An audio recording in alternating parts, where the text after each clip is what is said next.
Bismillahirrahmanirrahim. Assalamualaikum warahmatullahi wabarakatuh. Alhamdulillahi wa kafa. Wassalamun ala ibadihi alladhina istafa. Asyhadu an la ilaha illallah wahdahu rabbi la syarikalah. Wa asyhadu anna Muhammadan abduhu wa rasuluh. Qala Allah Ta'ala fi kitabihil karim. Ya ayyuhalladzina amanu taqullaha haqqa tuqatih wa la tamutunna illa wa antum muslimun, amma ba'd. Allahumma inna nas'aluka ilman nafi'an wa rizqan tayyiban wa amalan mutaqabbala. Allahumma 'allimna ma yanfa'una wanfa'na bima 'allamtana وزدنا من علمك وكرمك وجودك يا ذا الجلال والإكرام إنك على كل شيء قدير وبالإجابة جدير. Para hadirin, akhwat wa ummahat fillah, rahimani wa rahimakumullah. Alhamdulillah, kita bersyukur kepada Allah Subhanahu wa taala pada hari ini, hari Rabu, tanggal 12 Syawal 1447 Hijriah. Kita dimudahkan Allah Subhanahu wa taala untuk kembali melanjutkan pelajaran kita, masih di pelajaran tafsir Al-Qur'anul Karim dan masih di pembahasan surat Fussilat. Insyaallah kita akan membahas ayat yang ke-38, itu ayat 39. Allah berfirman, ba'da a'udzu billahi as-sami'il 'alim minasy syaithanir rajim. Fa in istakbaru falladzina 'inda rabbika yusabbihuna lahu bil-laili wan-nahar wa hum la yas'amun. Wa min ayatihi annaka taral arda khashi'atan fa idza anzalna 'alaiha al-ma'a ihtazzat wa rabat innal ladzi ahyaha lamuhyil mauta innahu 'ala kulli syai'in qadir. Allah Subhanahu wa taala berfirman, yang artinya jika mereka di sini orang-orang musyrik atau yang semisal dengan mereka, istakbaru, menyombongkan diri, enggan bersujud kepada Allah, tidak mau menjadikan Allah sebagai sesembahan yang hak,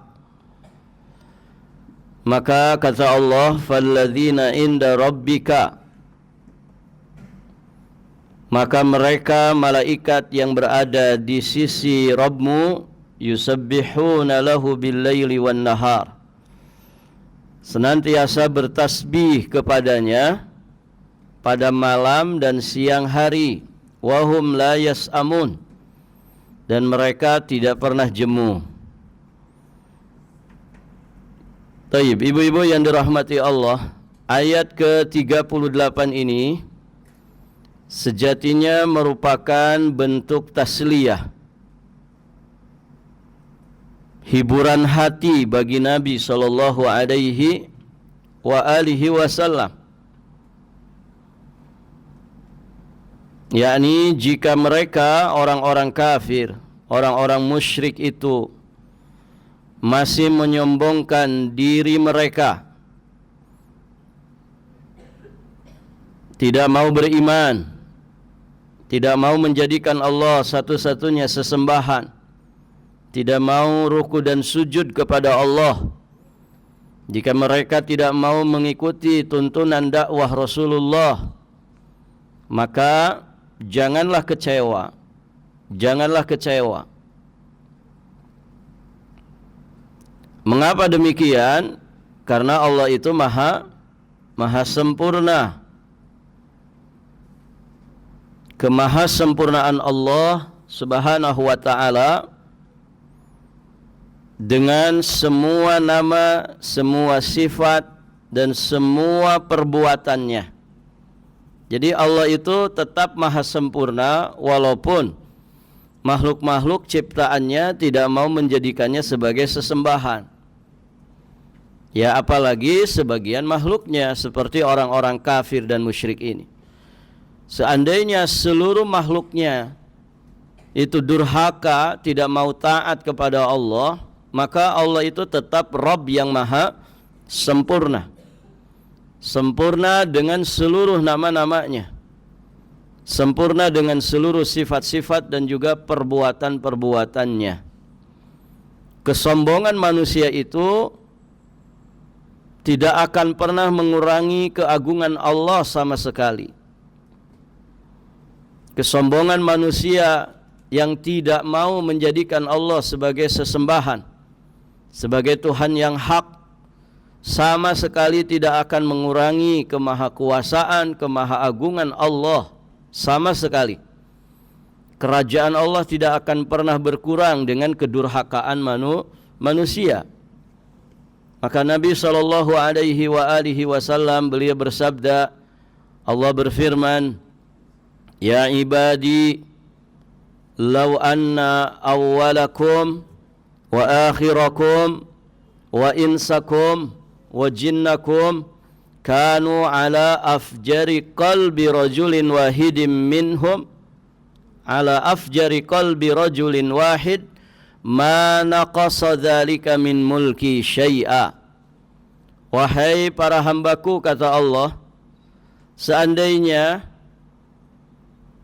seluruh manusia dan jin dari awal sampai akhirnya, sejak orang pertama di antara kalian sampai orang terakhirnya, baik dari golongan manusia dan jin, kemudian semuanya seperti orang yang paling durhaka di antara kalian, maka kata Allah, ma naqasa dzalika min mulki syai'an, niscaya hal itu tidak akan pernah mengurangi kerajaanku sedikit pun juga.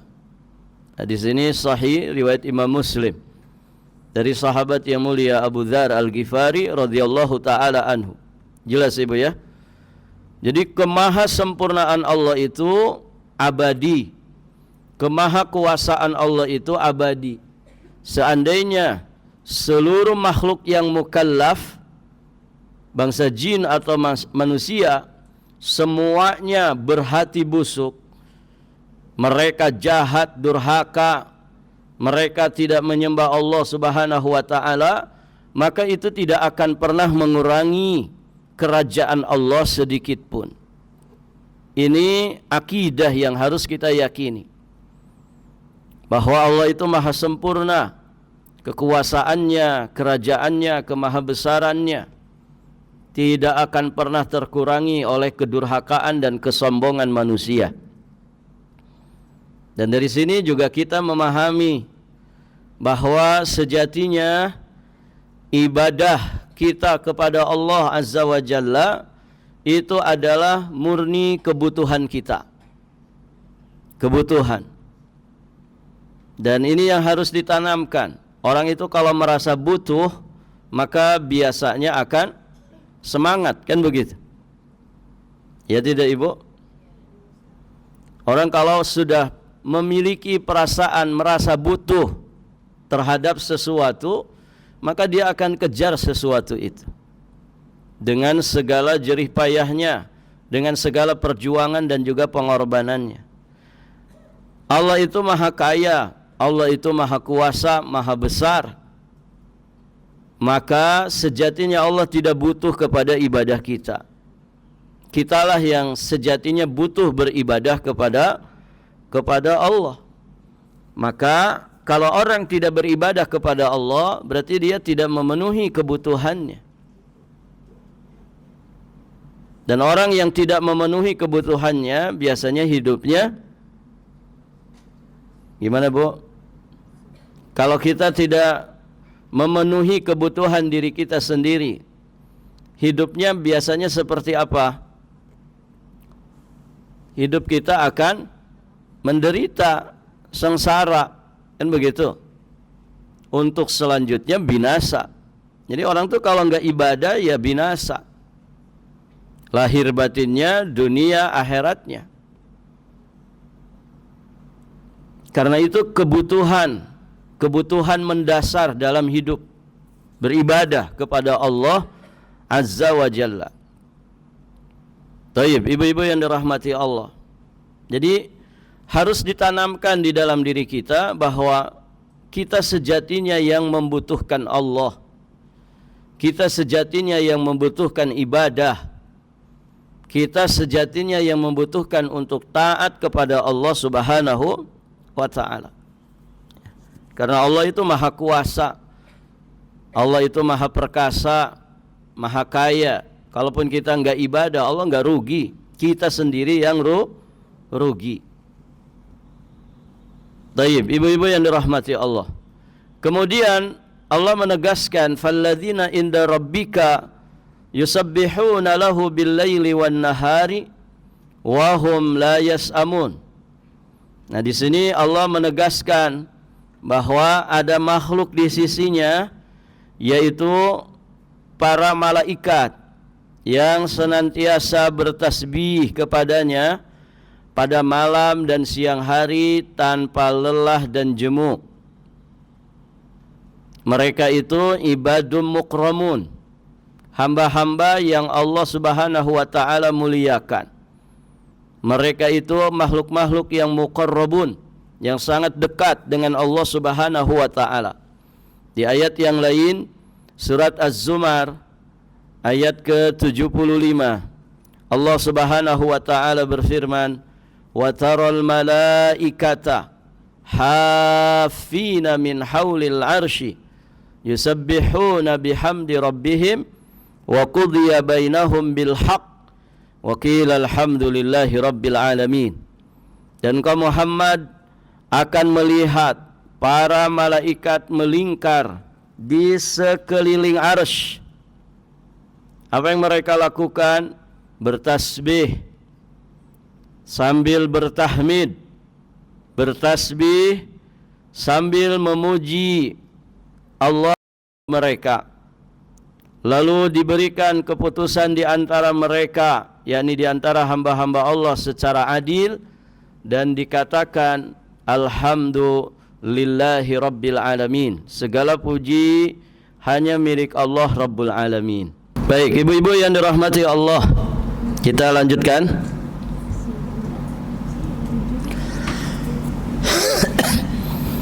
Di surat Az-Zumar ayat 75 ini Allah juga menegaskan para malaikat yang melingkar di sekeliling arsy, mereka juga bertasbih dan bertahmid kepada Allah Azza wa Jalla.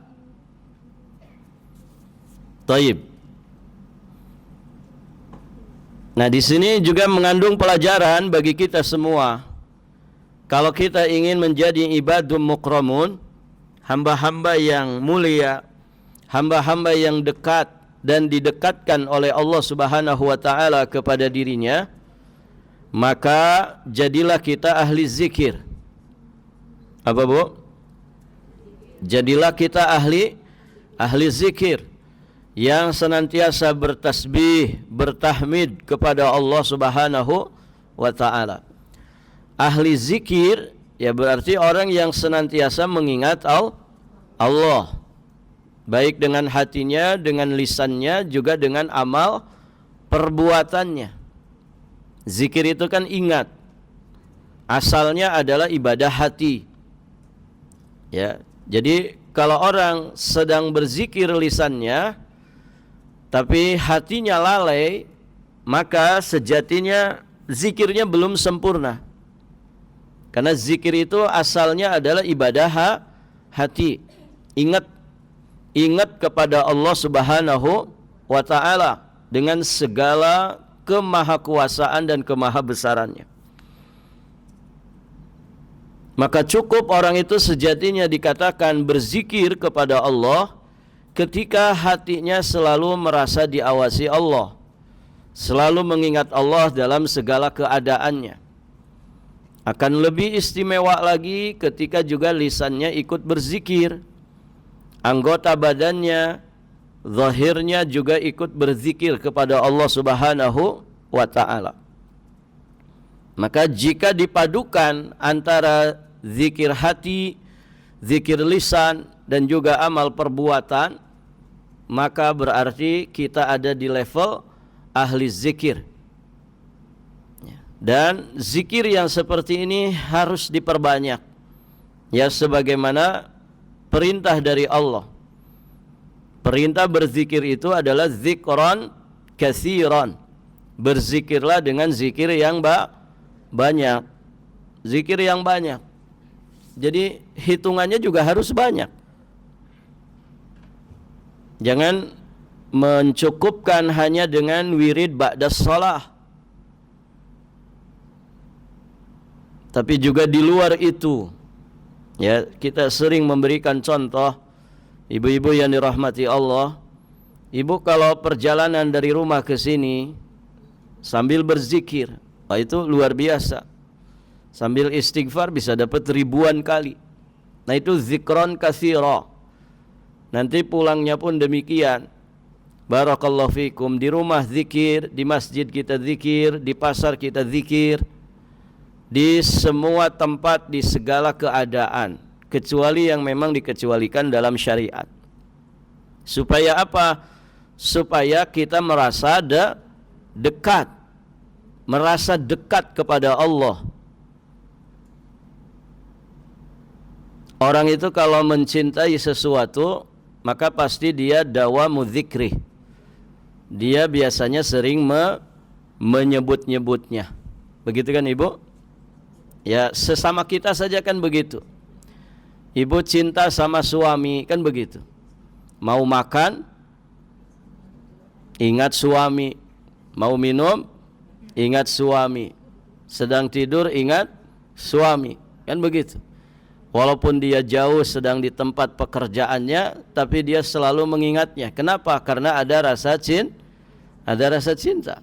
Suka ingat nggak ibu sama suami? Hari-hari kan gitu. Barakallahu fikum. Ya, orang yang suaminya jauh saja itu selalu di hatinya kan begitu. Suamiku selalu ada di hatiku. Kenapa? Ya karena rasa cinta. Walillah al-matsalul a'la. Bagaimana kalau orang cinta kepada Allah? Maka bukti cinta kita kepada Allah itu kita banyak menyebut-nyebutnya. Banyak berzikir kepadanya. Jangan menganggap Anda itu sudah cinta kepada Allah kalau malas berzikir. Zikir ini amalan ringan. Amalan yang bisa dikerjakan oleh orang-orang yang sudah sepuh. Ya kan Ibu? Jangan ditinggalkan. Banyakin berzikir. Ya. Semua orang bisa berzikir. Tidak hanya orang sehat saja, yang sakit bisa. Tidak hanya yang muda saja, yang tua juga bisa. Tidak hanya yang kaya saja, yang miskin juga bisa. Laki-laki, perempuan, tua, muda, semua bisa berzikir. Ya. Namun demikianlah ya, amalan ringan ini seringkali menjadi amalan yang paling susah. Kenapa? Ya, karena ada hawa nafsu. Manusia ada hawa nafsu. Orang itu mengucapin alhamdulillah kan mudah, Ibu. Tapi kenapa orang lebih mudah mengeluh daripada ngucapin alhamdulillah? Gitu kan? Mudah mengeluh. Semua dikeluhkan gitu ya. BBM dikeluhkan. Katanya mau krisis. Ya. Barakallahu fikum. Semuanya dikeluhkan, ganti presiden ngeluh. Ya. Susah ngucapin alhamdulillah. Ya, senangnya atau lebih banyaknya mengeluh. Padahal ringan kita mengucapkan alhamdulillah. Kita bicara ini ringan. Tapi bicara yang baik kenapa jadi susah? Nah, itulah hawa nafsu manusia. Ditambah lagi ada pihak yang memang tidak ridho kalau hati, lisan dan perbuatan kita itu selalu berzikir kepada Allah. Nah, itulah iblis dan bala tentaranya. Mereka tidak ridho kalau kita itu mendawamkan zikir. Maka perbanyak zikir. Dilawan itu hawa nafsu, dilawan itu godaan syaitan. Harus banyak ingat kepada Allah. Apalagi yang memang masa-masanya sudah sangat dekat. Ya. Ya, kita semua dekat, Ibu. Barusan pagi saya mendengar berita teman seperjuangan dulu meninggal dunia. Masih muda, usianya nggak jauh dari saya. Di Bekasi sana. Ya. Jadi meninggal tuh bisa kepada siapapun. Orangnya kelihatan sehat saja. Ya.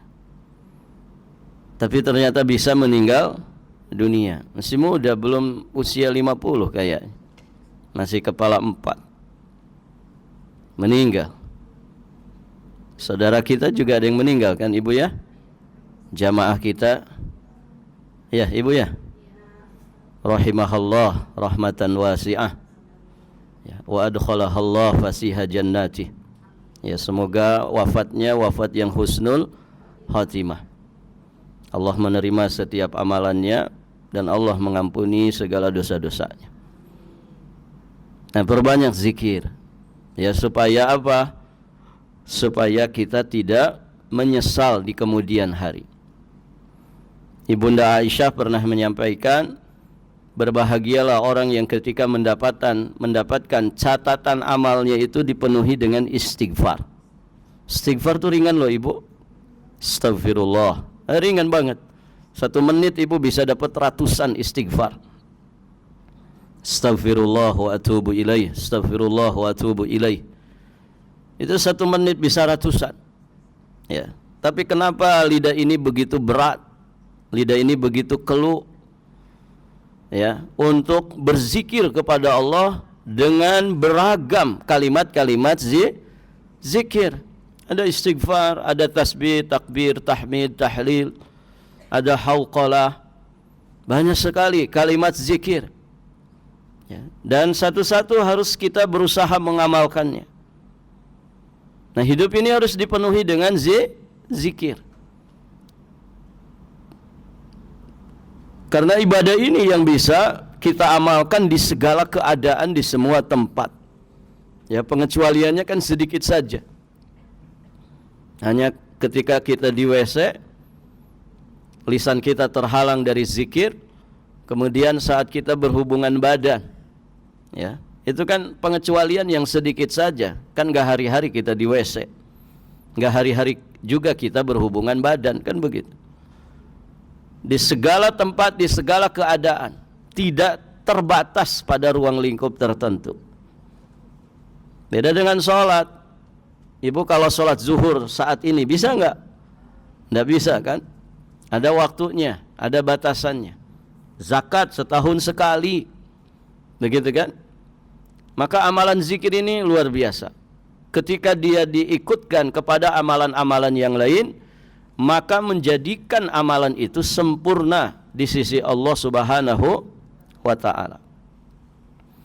Nah, itulah rahasia kenapa para malaikat itu orang-orang yang istimewa, makhluk yang sangat istimewa di sisi Allah, yang seharusnya ini diteladani oleh bangsa manusia. Kalau ingin menjadi hamba yang mulia, kalau ingin menjadi hamba yang dekat kepada Allah Subhanahu wa ta'ala, maka banyak-banyaklah berzikir kepada Allah. Taib, ibu-ibu yang dirahmati Allah.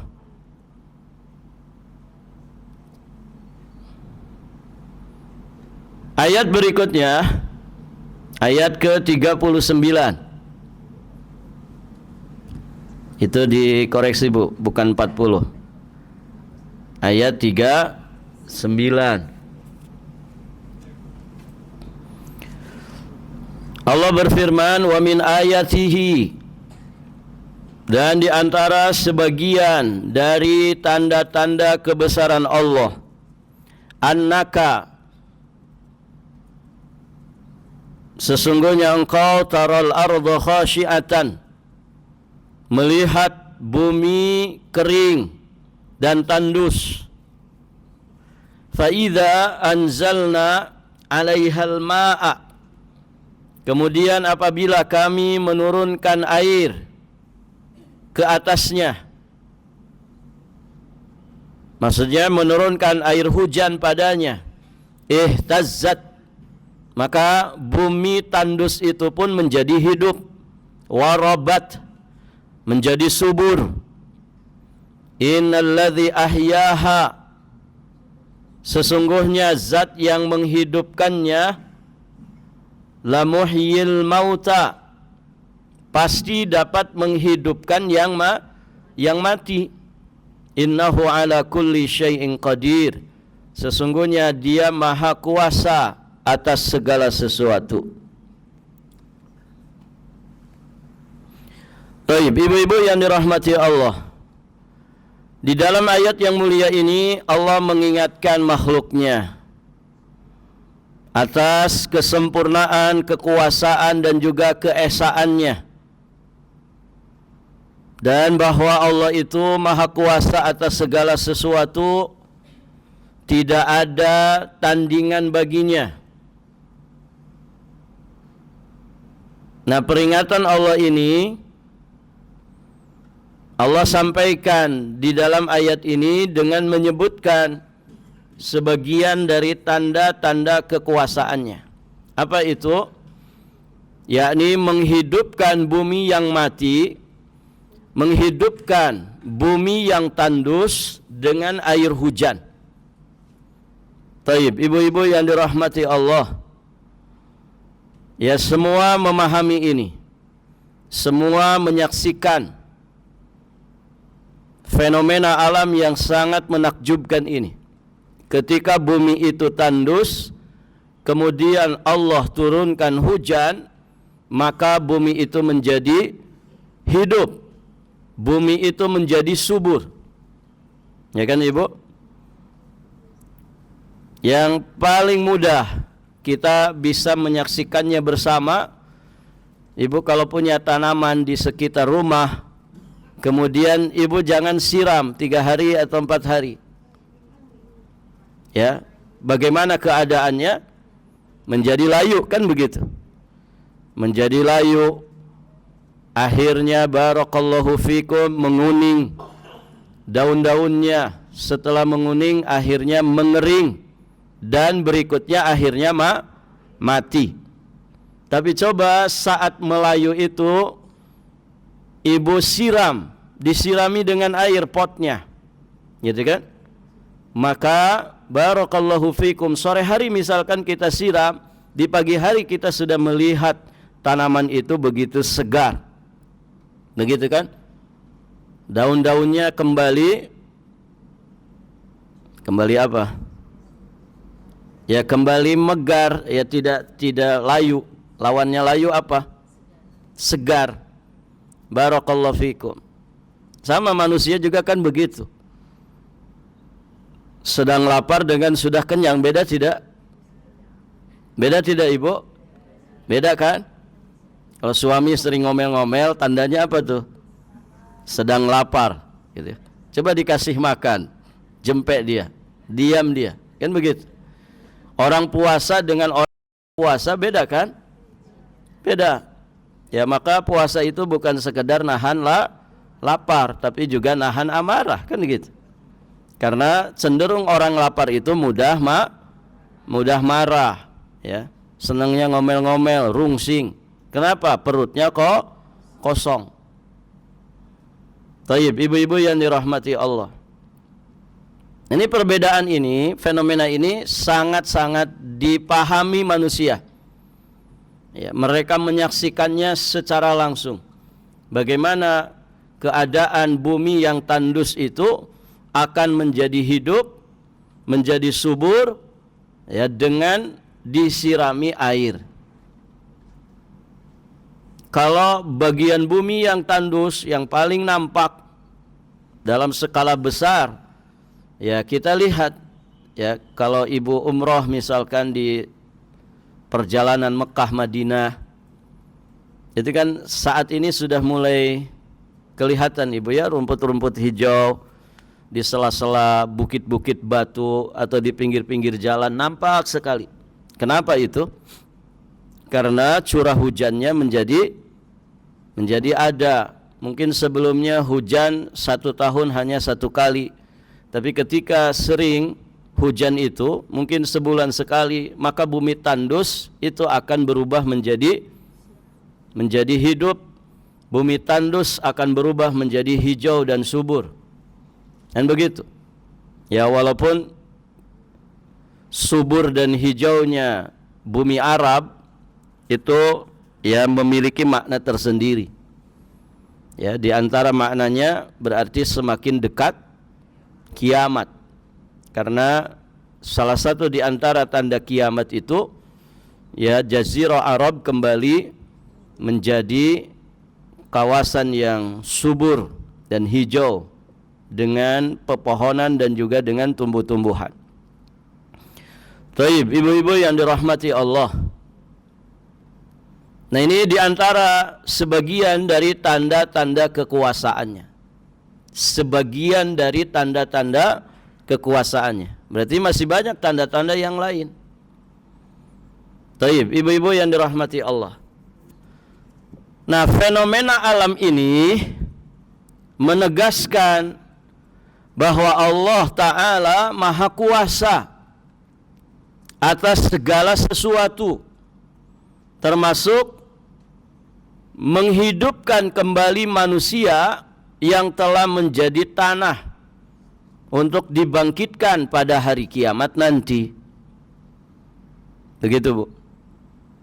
Jadi kalau Allah dengan kekuasaan dan kemampuannya mampu menghidupkan tanah yang gersang, tanah yang tandus, maka demikian pula Allah Maha mampu mengembalikan manusia yang sudah menjadi tanah pada hari kiamat nanti untuk dibangkitkan kembali.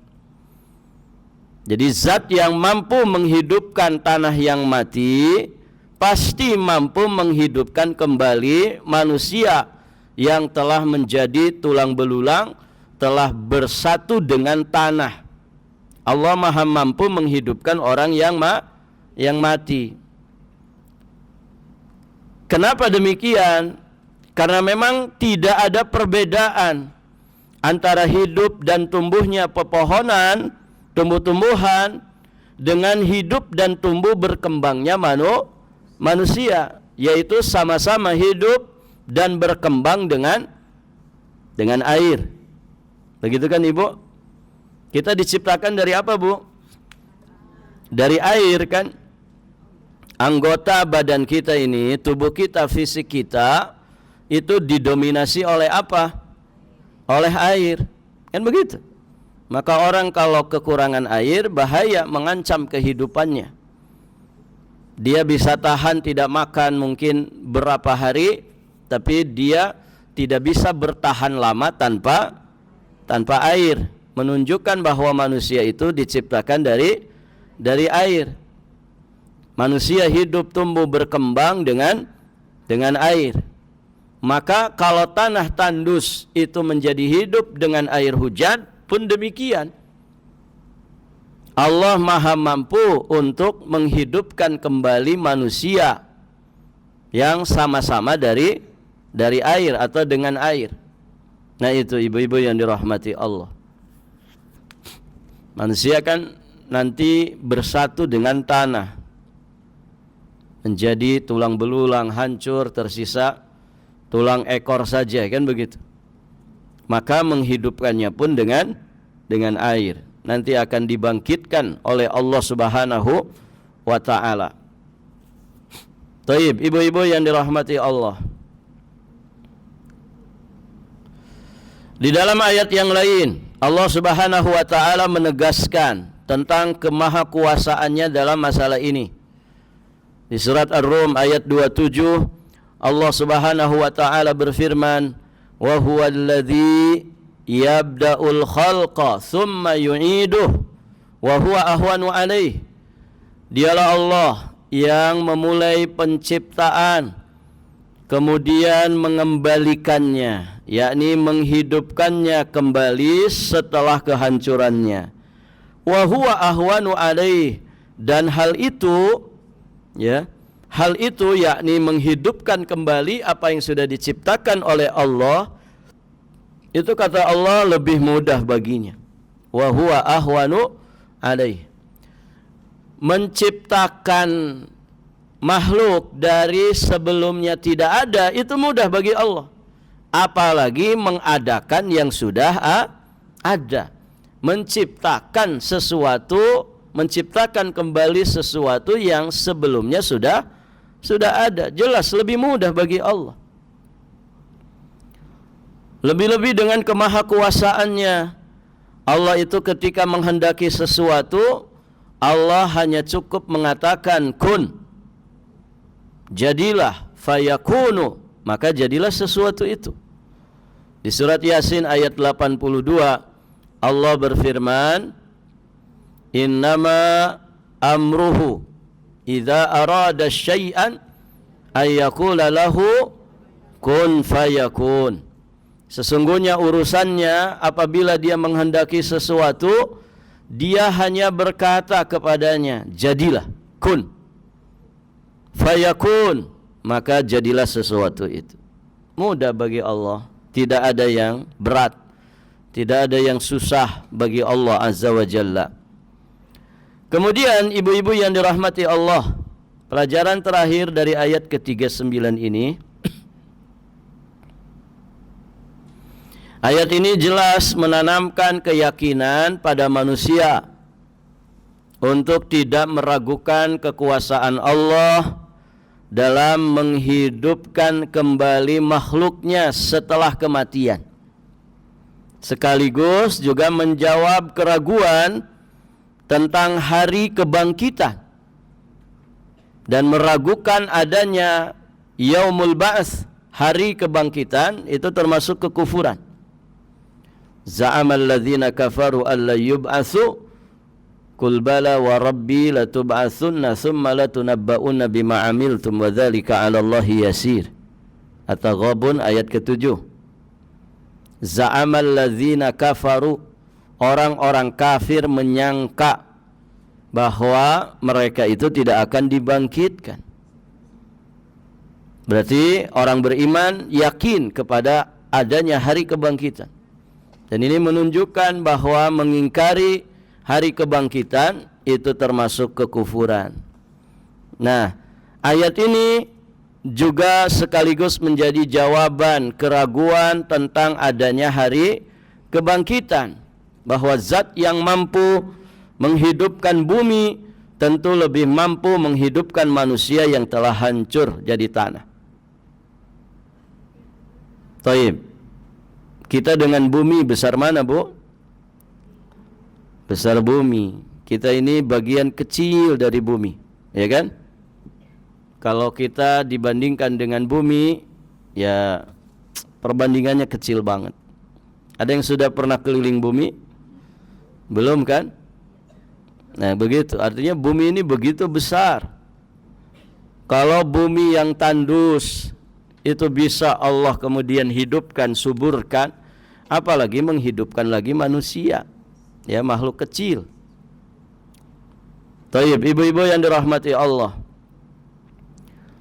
Kemudian di hadis qudsi riwayat Imam Al-Bukhari dari sahabat yang mulia Abu Hurairah radhiyallahu taala anhu, Nabi sallallahu alaihi wasallam bersabda, qala Allah taala, Allah berfirman, kadzdzabani ibnu Adam wa lam yakun lahu dzalik wa syatamani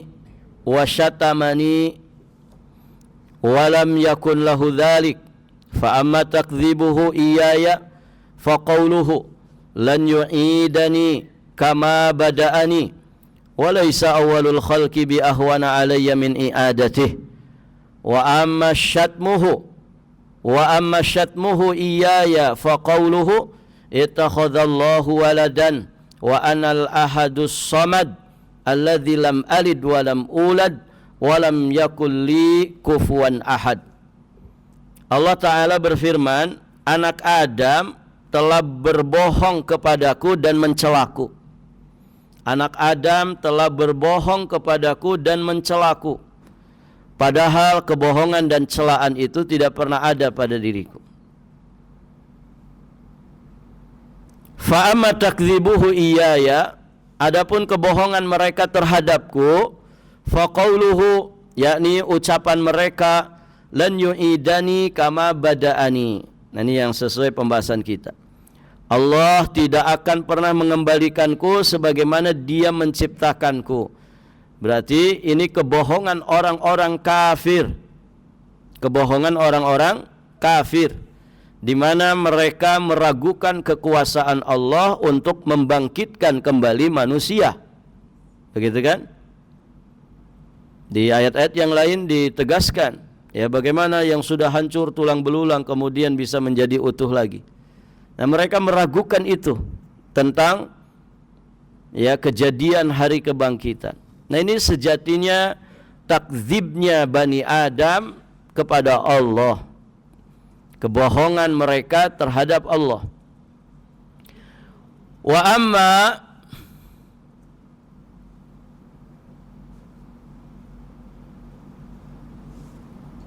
Taib, ibu-ibu yang dirahmati Allah, walaysa awalul khalqi bi ahwana alayya min i'adatihi, dan tidak ada permulaan ciptaan itu lebih mudah bagiku daripada mengembalikannya.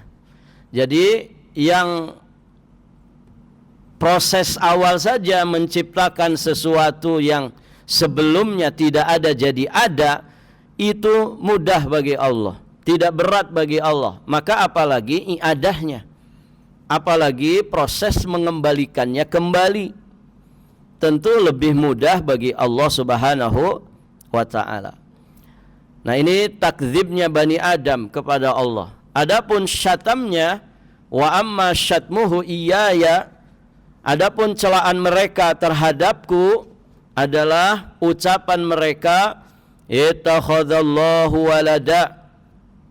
Kata mereka, Allah mengambil atau mempunyai anak. Padahal kata Allah, wa anal ahadus samad, aku ini adalah Tuhan yang satu, tempat bergantung seluruh makhluknya. Alladzi lam alid walam ulad, dan aku tidak melahirkan dan aku tidak dilahirkan. Jadi aku bukanlah orang tua dari seorang anak, aku juga bukan anak dari orang tua tertentu. Walam yakun li kufuwan ahad, dan juga tidak ada sesuatu pun yang setara denganku. Nah, ini celaan manusia, sebagian manusia kepada Allah, bahwa Allah itu punya anak, sehingga Allah jadi Tuhan Bapa, ya, anaknya jadi Tuhan anak, istrinya jadi Tuhan ibu. Nah, ini celaan Allah, celaan mereka kepada Allah. Kenapa celaan, Ibu? Kenapa? Karena berarti Allah itu bukan lagi Al-Ahadus Samad. Kenapa? Karena orang tua kepada anak, anak kepada orang tua itu saling apa? Saling membutuhkan. Ya tidak, Ibu? Ibu butuh sama anak. Butuh. Anak juga butuh kepada orang tua. Ya kan? Berarti bukan lagi Al-Ahadus Samad. Maka ini mustahil bagi Allah. Allah itu memiliki anak, Allah menjadi anak dari orang tua tertentu. Ini mustahil bagi Allah. Taib.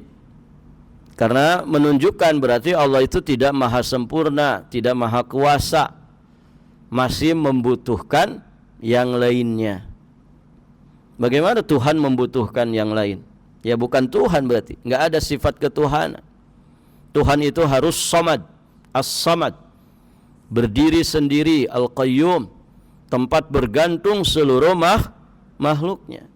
Kalau masih butuh ke yang lain, ya berarti ya bukan Tuhan. Baik, ibu-ibu yang dirahmati Allah, bagaimana kemudian dia mencukupi kebutuhan makhluknya, para penyembahnya, kalau kemudian dianya sendiri masih butuh kepada yang lain? Baik, ibu-ibu yang dirahmati Allah, Nah demikian, dan ini menunjukkan betapa Allah itu maha kuasa atas segala sesuatu. Innahu ala kulli syai'in qadir.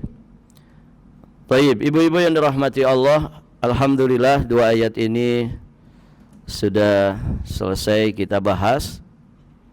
Kita cukupkan saja sampai di sini. Ini pemanasan ibu ya. Sudah pada panas belum? Kalau lama tidak pengajian itu, mau ngaji lagi itu memang butuh energi lebih gitu kan. Barakallahu fikum. Tapi pada hadir atau banyak yang enggak hadir? Barakallahu fikum. Semoga Allah menganugerahkan kepada kita keistiqomahan. Karena itu nasihat para ulama dari zaman ke ketika mereka lepas dari bulan Ramadan. Istiqomah itu yang paling penting. Barakallahu fikum. Baik ibu-ibu, sampai di sini. Semoga bermanfaat dan semoga berfaedah. Semoga Allah panjangkan usia kita semua di atas kesehatan lahir batin, ya, di atas iman dan juga amal soleh, di atas keistiqomahan kepadanya. Baik ibu-ibu yang dirahmati Allah, sampai di sini dulu kita akhiri dan kita tutup dengan doa kafaratul majlis. Subhanakallahumma wa bihamdika asyhadu an la ilaha illa anta astaghfiruka wa atubu ilaik. Assalamualaikum warahmatullahi wabarakatuh.